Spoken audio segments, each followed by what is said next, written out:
Pak Kiai, di dalam suatu hubungan rumah tangga, terkadang terjadi kekerasan dalam rumah tangga atau yang biasa disebut KDRT. Yang saya tanyakan, bagaimana cara istri menyikapi suaminya yang kasar dalam menjalin hubungan rumah tangga? Gimana kalau ada suami yang jahat gitu ya, suka mukul gitu ya. KDRT. Apa KDRT? Kekerasan dalam rumah tangga. Masya Allah para santri hafal ya. Soal cepat berumah tangga insya Allah ya. Nah begini. Ini tips dari saya ini ya. Seorang suami dulu. Hendaklah dia dekat dengan kedua mertuanya. Jangan menjauh dari kedua mertuanya. Ibu dan bapak mertua. Dekat. Yang akrab. Yang bisa curhat kepada kedua mertuanya. Bukan kepada ayah dan ibu kandungnya. Bukan. Kalau akrab dengan ayah dan ibu kandungnya kan mulai bayi. Tapi yang terpenting ini dekat dengan kedua mertuanya. Itu seorang suami. Demikian juga dengan seorang istri. Hendaklah dia dekat hubungannya dengan mertuanya. Yaitu bapak mertua dan ibu mertua. Begitu ini selayaknya. Kok bisa? Iya. Nanti kalau misalnya terjadi ada hal-hal yang kurang pas. Jadi dalam rumah tangga itu bukan cuma suami saja yang kasar kadang-kadang. Kadang-kadang suaminya lemah, istrinya yang kasar. Seperti suami-suami takut istri itu kan ada filmnya kan? Ya, ada dan terjadi. Ya, begitu. Maka saya misalkan, andai kata seorang istri itu disakiti oleh suaminya, maka istri yang dekat dengan mertuanya itu bisa konsultasi dan minta tolong kepada mertuanya. Pak mertua, bu mertua, anak bapak dan anak ibu, maksudnya suaminya, itu kok kasar ya? Itu ya. Apakah dulu dididik kasar? Oh ya enggak, saya didik halus. Lah kalau memang dididik halus, bapak mertua dan ibu mertua, tolong anaknya diingatkan. Begitu caranya.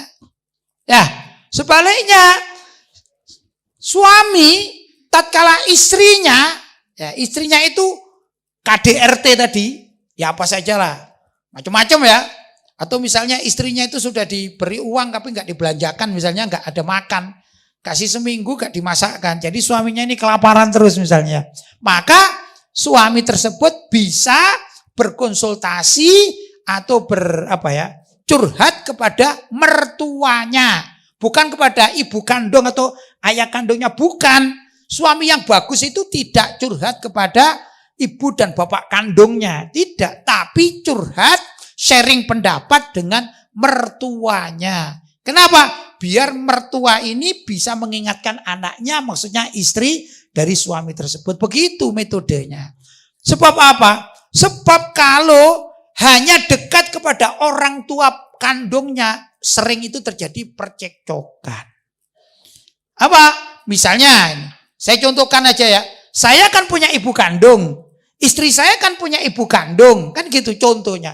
Kalau saya ada masalah dengan istri, saya cerita dengan ibu kandung saya, umumnya seorang ibu kandung itu akan bela anaknya. Ya enggak?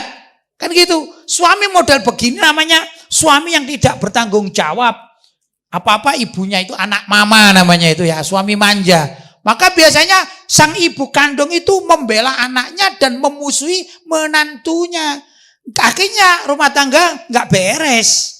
Demikian juga tatkala seorang istri dia tidak dekat dengan mertuanya, kemudian terjadi pertengkaran dengan suami, dia mengadu kepada ibu kandungnya. Maka ibu kandung istri itu akan membela istri dan memusuhi menantu lakinya atau suami dari istri. Kalau sudah begitu, maka rumah tangga itu bubrah. Rumah tangga itu akan hancur dan tidak bisa dibenahi, sulit dibenahi, maka sering terjadi perceraian. Karena apa? Namanya keluarga itu kan bangga terhadap familinya. Tapi suami dan istri yang bijaksana, dia tidak akan mengadu kepada kedua orang tuanya kalau masalah-masalah yang kecil. Ya dah, masalah pertengkaran, KDRT, begitu ya. Tapi yang didahulukan adalah mertuanya. Itu tips dari saya. Insya Allah kalau itu terjaga, maka rumah tangganya bisa akan menjadi sakinah, mawaddah, warahmah sampai kelak dipanggil oleh Allah Subhanahu wa taala. Begitu kurang lebih. Jelas?